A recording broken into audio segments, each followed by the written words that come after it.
బీజేపీకి సంబంధించిన మా పార్లమెంట్ సభ్యులు ఉన్నారు, ఇక్కడ తెలంగాణ పార్లమెంట్ సభ్యులు ఉన్నారు. గురుతరమైన బాధ్యత ఉంది.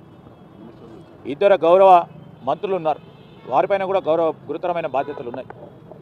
రాష్ట్ర ప్రజలకు సంబంధించి, రాష్ట్ర ప్రయోజనాలకు సంబంధించి ఈరోజు మేము అడిగిన ప్రధానమైన అంశాలతో కూడుకున్న విషయంలో వారే బాధ్యత వహించాలి, వారే జవాబు చెప్పాలి. మేము అడిగిన ఎన్ఆర్ఈజీఎస్లో ఒక వెసులుబాటు కల్పించాలని, ఆ ప్రస్తావన లేదు. విమానాశ్రయాల ప్రస్తావన లేదు, రైల్వేలకు సంబంధించిన ప్రస్తావన లేదు, IIIT లేదు, IIM లేదు, ఈరోజు మున్సిపాలిటీస్ పరంగా లేదు, గ్రామీణ ప్రాంతాలకు సంబంధించింది లేదు. మూసీ నది ప్రక్షాళన చేస్తూ ఉన్నాం, దానికి సహకారం అందియాలని ముఖ్యమంత్రి గారు స్వయాన ప్రస్తావన చేసినప్పుడు దాని విషయంలో లేదు.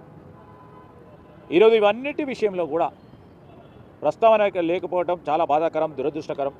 కేంద్ర ప్రభుత్వం ప్రవేశపెట్టిన బడ్జెట్ కేవలం బీజేపీ పాలిత, బీజేపీకి సపోర్ట్ చేస్తూ ఉన్న ఆ ప్రభుత్వాలకు సంబంధించే. రేపు బీహార్లో ఎన్నికలు ఉన్నాయి కనుక వారి ఫ్రెండ్లీ పార్టీ అయిన మరి నితీష్ కుమార్ గారి పార్టీని బలోపేతం చేయడానికి, లేకుంటే వారికి సంబంధించిన పార్టీని బలోపేతం చేయడానికి చేసిన ప్రయత్నం అని ఖచ్చితంగా చెప్తాను.